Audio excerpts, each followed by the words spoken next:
You are watching Wave Watch, California's only surf show. Brought to you by John Bass with Peter Townend hosting the surfers of today, yesterday, and tomorrow. Wave Watch. Watch it.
You are watching Wave Watch, California's only surf show.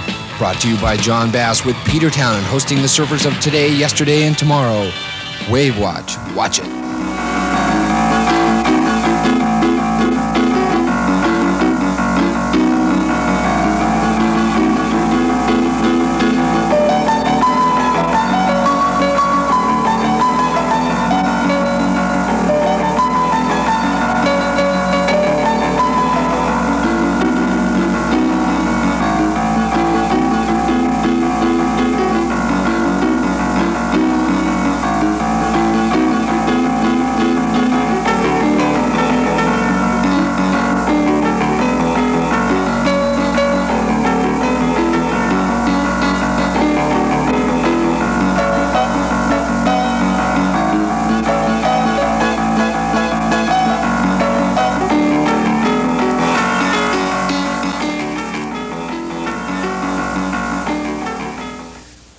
Welcome to another Wave Watch. We've got a good show for you tonight. We've got some old Honolulu boys here, and one of them will be quite familiar to you, Don Stroud. You see him on TV usually every Saturday night, and his old friend Wayne Miyata. And like I said, they grew up together in Honolulu, and now they live on the mainland. They do all sorts of things like acting, make surfboards. We're going to talk to them a little bit. And then we have some exciting scurfer footage with Tony Finn. And I got to know Tony through an old friend of mine from Australia, Jeff Darby, who invented a scurfer-type surfboard that they tow behind boats. And we're real excited about that footage we're going to have later on too. And then we're even going to delve further back into the past, and we got Randy Nauert on. And he was the original member of the Challengers. And if you can ever remember back to an old show called Surf's Up with Stan Richards, well, he used to do all the original music. And we're going to talk to him a little bit later on too. But before we get to that, we're going to do a little bit of surf news, of course. Some exciting news in the world of surfing. Tom Curran is out there in front in the world ASP ratings chase. He just won the tournament in Western Australia at Perth, and an exciting result for Tommy. And I predict that this may push him on to be world champion this year. You know, we haven't had a new world champion for some time. Tom Carroll has won the last two, and before that, the great Mark Richards had dominated the world tour, winning it 4 times in a row. So a great result there for Tom Curran. Currently, the pros are in Newcastle in the world's richest surfing event. It's called the BHP Steel event, and they're giving away a whopping $85,000 for surfing, which is fabulous. And the first prize will be $30,000, and I'm sure that Tom's in the running for that. Just to back up a little bit, in that contest that Tom won, the ratings leader up until that point, Barton Lynch, was in second place, and is still breathing down Tom's neck. So it's going to end up a real exciting race. Also, Tom Carroll featured well in the results. He was in 5th place. And Hawaiian Hans Heidemann. Also Mark Okalupo, who has been red hot on the circuit last year. So it looks like with the guys in Newcastle right now, and then they go to Hawaii, it looks like we're going to have an exciting run to the finish line. But I predict that Tom Curran will win this next World Championship. That's about it for surf news. We're going to go to some video now. We've got actually a little bit of MTV type stuff tonight. Randy Nauert's been kind enough to bring us some great music video. So we're going to go to that, and then we'll be back in the studio with our guests.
Well, this guy here on my left, you know, you usually see him on TV on Saturday nights. You know, he usually jumps out from behind buildings with a gun and shoots people, and it's Captain Pat Chambers to all you out there in TV land.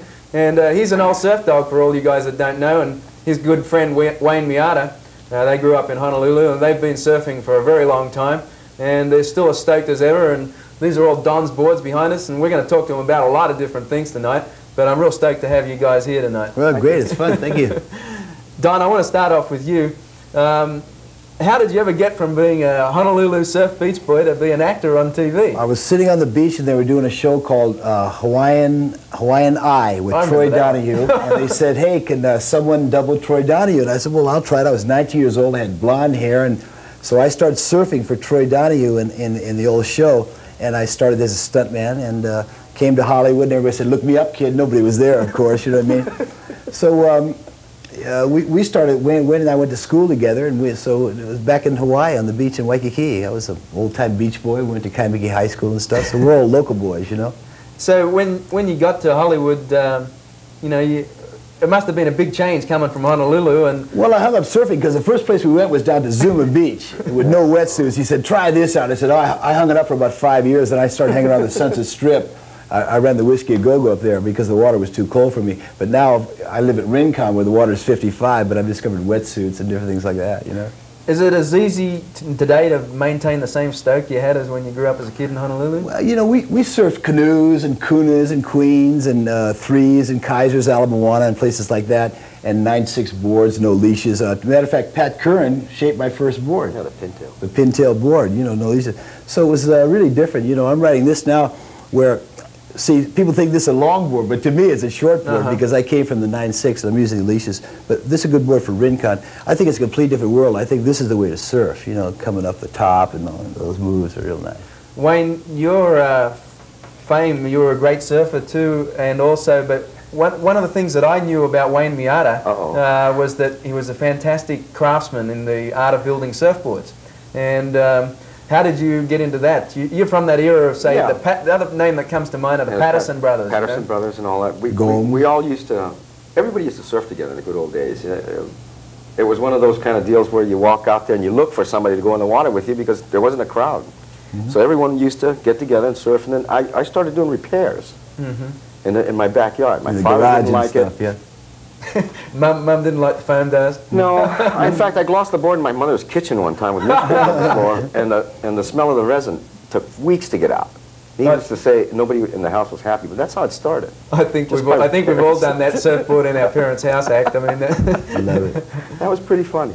That was hilarious. And then, you know, just by doing repairs and things like that, you got a little bit better at doing what you were doing, and so on and so forth, and you got to learn, you know, what worked, what didn't work, and so on and so forth. And finally, my first job was at Surfboards Hawaii for Dick Brewer. And what I did was, he needed a glosser, so I lied. I told him I knew how to gloss. And so I started work for him like that, and it's been going on ever since. What have you seen as the biggest change in the craftsmanship or the manufacture of boards in that period of time? Just a lot of it has to do with the, you know, the transition from balsa wood to foam. Now we've gone through the real lightweight foams and things like that, and where, you know, you can get a 6-pound surfboard now, where before everything was, you know, upwards of 26, 27 pounds. And if you can imagine walking from Waikiki to Ala Moana with this thing on your back. No, I can't. To surf for 4 hours and have to walk back. I used to paddle that back. was painful. How many surfboards do you reckon you've built? Oh. Do you have any idea? Oh, what? Let's see, 25 years, 27 years? Who knows? 40,000, 50,000? Something like that, something in that neighborhood. Yeah. Don, you did something that people out there in TV land would have noticed this year too. You did some color commentary on the United States Surfing Championship. That was fun. I got this, like, for the first time with a microphone, say, well, cut to a station break and things like that. I've never done that kind of stuff. But what's fun about it was ABC is, they're going to take me to Australia, I think South Africa, Hawaii, so they'll have the amateur contest now, like just like following the pros. So I guess I found myself a little job. You know, they picked me up in a limousine and all this stuff. I got a 4-wheel truck out there, you know. So it's plus you get to go to all these exotic surf spots. Oh, we're going to go to Bali, Indonesia too. Well, maybe he'll take me along as his technical advisor. Bodyguard at least, man. At least bodyguard. I'll be the technical advisor. Yeah. But that was real fun. I enjoyed that a lot. So with your hectic schedule, you know, I'm sure that you run quite a tight schedule when you're in production of Mike Hammer. Does it give you a lot of time to surf still? Well, I live at Rincon, which I think is one of the best places in California to surf, and I live right on the beach there. So whenever I'm off, I'm out of LA, and I get my board always with me and my wetsuit and stuff, and I stop in Malibu sometime on the way home, and I surf as much as I can, yeah. You know, do people recognize you in the lineup? Does that ever help you get any waves? Well, when I first paddled out to Rincon, you know, Rincon's kind of a real kind of cliquish judge. Hey, actor, you know, your movie's played too much here. And now 4 years later, 5 years later, hey, brah, how's it done? You know what I mean? So, you know, you got to make your moves. Just like at Malibu, I paddled out to the point for the first time because I rode in the cove there with my 9.6, and then I took my shortboard out there, and everybody was like, you know, I was really like spooked. And I'm 6'2" from Hawaii, man. These little kids were scaring me. Now it's a different story, so you got to make your moves, you know. You were saying earlier tonight that you've got a new series of Mike Hammer coming up, and you're going to surprise us all with a new 2-hour version. 2-hour movie, and if that does well, we'll go back to 22 shows, and I'm hoping for that. You know, we're going to go to New York and Boston and shoot a 2-hour movie, yeah. There's quite a few guys in the movie industry that surf. Do you know, you guys ever get together, you know, and talk surf? Well, you know, Gregory Harrison, yeah. He surfs at Rincon, and Jan Michael, Gary Busey. But we have our longboard contest at Dewey Weber, and I go in the celebrity heat every year. And one year I won the heat, and then I came in third. But last year they didn't have the heat, so I went in with the big boys, and I was wiped out the first round. You're in my heat, remember? Oh, but, you know, so well, there it is. He comes walking around and goes, "Who's in my heat? Who's in my heat? Who's in my heat?" I said, "Who's this guy?" Oh, no. He goes, "Oh, yeah."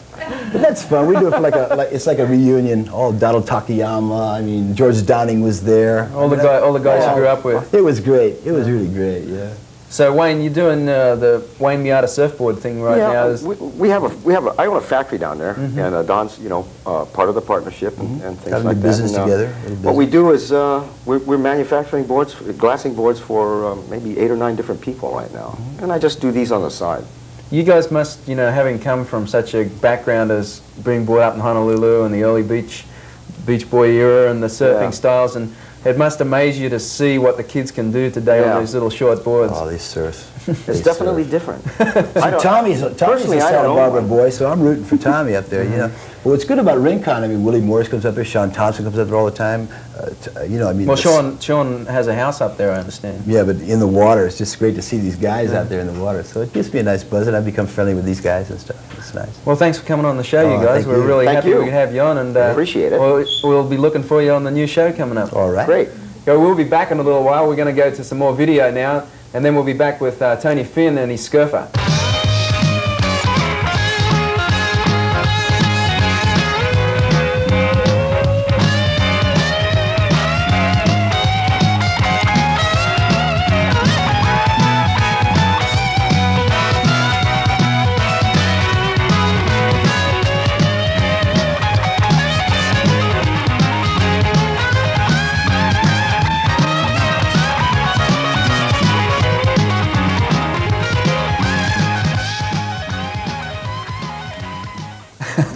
Well, that looks like a lot of fun.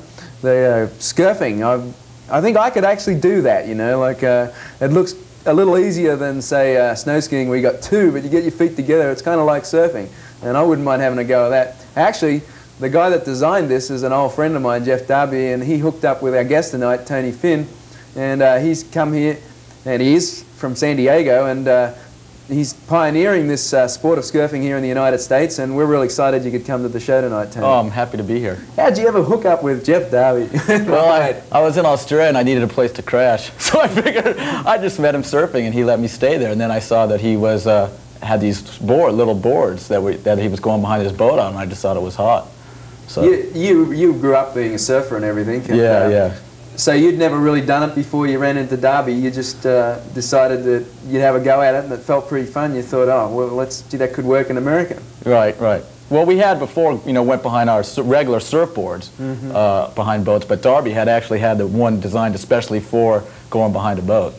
And how's it working out? I mean, is it being well received? Oh yeah, it's hot. I mean, it's a lot of fun. People enjoy it. It feels like surfing, and yeah, a lot of people are getting the opportunity to scurf, the whole country. Well, you have an incredible population that's into water skiing right across the United States. Yeah, there's like 17 million water skiers in the United States. That's more people than there are in Australia. so there's a lot of people that can get to check it out. And how hard is it to pick up? I mean, I started off the thing by saying it looked like I could do that. Oh, anybody could do it right away, especially you, but I mean, a lot of people that have never water skied or surfed, once they get on a scurfer with the proper instruction, they can start ripping pretty quickly. Is it more difficult, say, to get up on a pair of water skis than, say, to get up on the scurfer? It's easier to scurf than to get up on a single ski, but if you learn the right way, it's pretty easy. You can get up right away. We just have a quick look at one of these boards here. You'll notice, if you can see this, it's got a really strangely shaped bottom, and it has a concave in here, and then has a fin that kind of reminds me of the America's Cup. Exactly, and we in fact patterned the fin after the Australia 2, the boat that won the America's Cup, and it helps the design of the scurfer a lot too. It really holds the tail in the water, but you can still turn it really hard, but you don't slide out. How often do you go scurfing? I mean, as much as I can. I try to go every day, especially when it's flat, And what kind of conditions are best? Is it better when there's really slick conditions, just like in water skiing? Yeah. The calmer the water, the better. But you can go if it's rough, But when it's calmer, you can really get some hard turns in there. How fast do you reckon you get going? Well, what's the fastest you've been? We've been 45 miles per hour, but that's pretty hairy. We usually go around 18 or so. And then the wake is big, because you want a big wake, so you want to get the rope a little bit shorter than water skiing and go a little bit slower, so the wake is bigger, and then you can just start ripping off the wakes and getting jumps and stuff. The original ones were made just like surfboards, right? Oh, yeah. The one that I'm holding right here, though, is what, a rotationally molded one? Rotationally molded, which is super durable. Like the fiberglass ones we made, you just, you know, they're bashing around the boat all the time, and one time you're going up for a jump, you come down and psh, smashes right underneath you. Just like getting hit by a hard wave. Yeah, but these can last forever. We've got boards that just last and last and last. In some ways, the technology kind of reminds me of the evolution of snow skiing. You know, how in the early days it was handcrafted, and then it went to a lot of molded skiing, and which is what's prevalent right now. Right, yeah, the molded board just works just as good as a fiberglass one, but it's super durable, and it's cheaper to make and cheaper to, so more people can use them. You see, it seems to be an incredible crossover right now between, say, surfers. We have single snowboards, right. the surfer. They all seem to fit together. It looks like, you know, a guy that's a reasonably good surfer could do all this kind of stuff. Right. Well, the whole idea is to bring surfing to everybody, you know, because it's a lot of fun to surf, and surfing and snowboarding, skateboarding brings the feeling of surfing to people where, you know, even if they live in Kansas or whatever. Well, we're stoked you could come along and show us this tonight. Oh, I'm glad to be here. Thanks for having me. Great footage of you ripping there. Oh, yeah. Yeah, it was fun. We'll be back in a little while. We're going to go to a classic re-recording of the famous song Wipeout by the Safaris, and then our guest back in the studio will be Randy Nauert, who played on that new recording. Herman, what do you want to do today? Well, surfing or music, what do you reckon? Let's play music for a while. Okay, I know, great song. Drum song, famous in the States. Yeah. Goes like this. I know that song. I recorded that 20 years ago. Oh, come on. Did you? Did? Yeah, remember it's...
Well, that's a pretty wild video. You know that song was recorded a long time ago, and the gentleman sitting beside me, he was one of the original players on that recording. His name's Randy Nauert, and just before I talk to him tonight, I've got to show you a couple of classic things. This thing here is actually the first surf music album, and it was called Surf Beat, and it's since been re-released, but this is actually an original version right here. And one of the other things that I wanted to show you was, this is pretty classic, but this is the roots of Waveout right here. This was the album from the old surf show called Surf's Up with Stan Richards, and the Challengers used to do the music on that show, and Randy, of course, played bass on that. Randy, it must feel really good after all these years to get back and re-record a song as famous as Wipeout. How did you get mixed up in doing that again? Well, I live out in Malibu on Broad Beach, and one of my neighbors is part of the management of the German group, the Scorpions.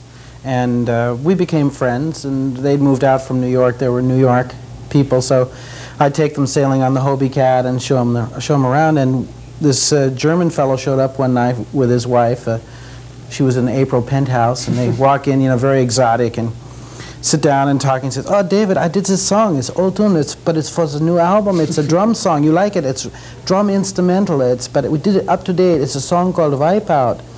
And everybody got very quiet, and I let him talk for a while, and then I said, "Well, you know, I recorded that a long time ago." He says, "Oh, you did? You still play the bass?" And I said, "A little bit." And he said, "Well, come by the studio. Try it. If it's good, I use it." And I said, "Now, Herman, I played on the real thing. You want me to audition for an imitation?" He said, "Okay, okay, you be the judge. You like it." So Eddie Van Halen, he plays the leads. You know, sequence of flanger really grabs you deep, you know. So I did it, and it came out pretty good. They moved it from C to heavy metal A, and the bass now plays the melody.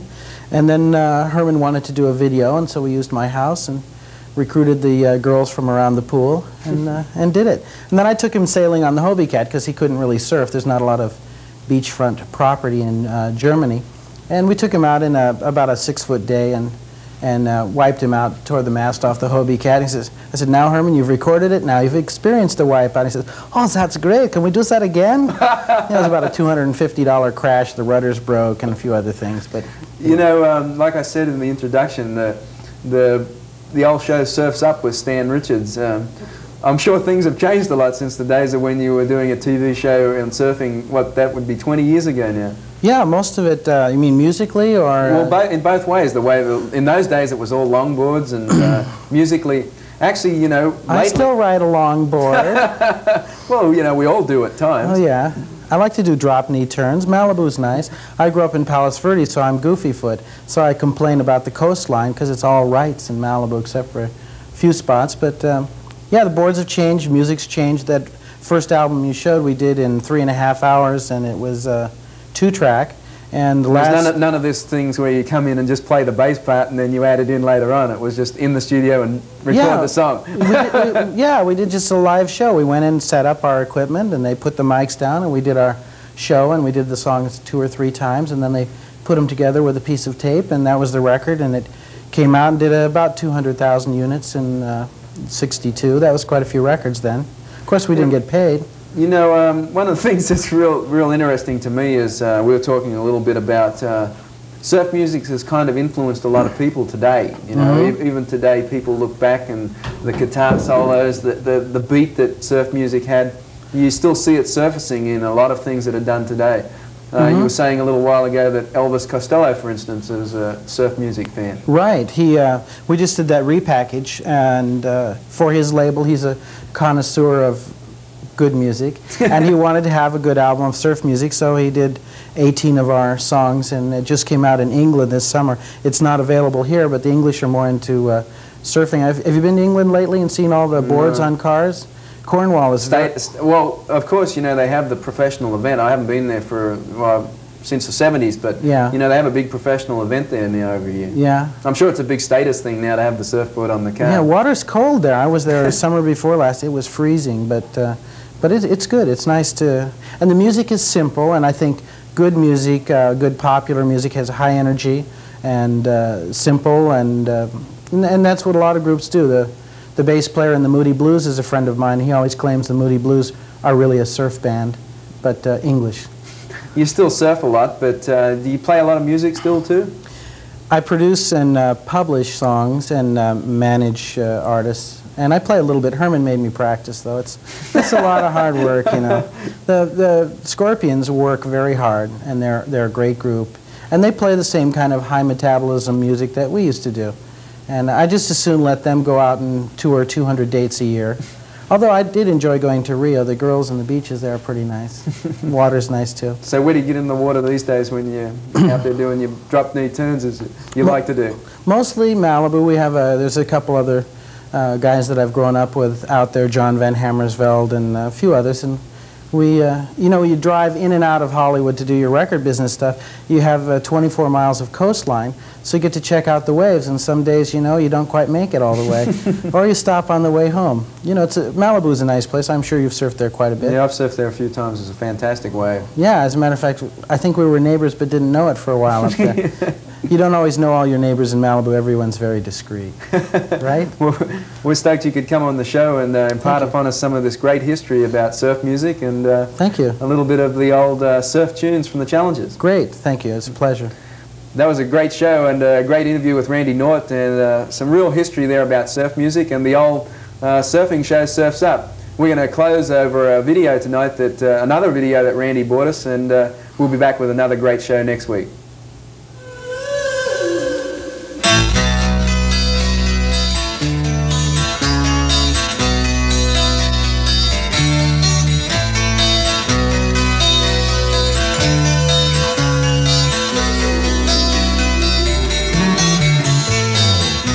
My son, where will it go when I'm gone? I wish I knew, is there a life, another life to come? Help my soul, don't you know life isn't that long? I have to know, so help me please before I've gone.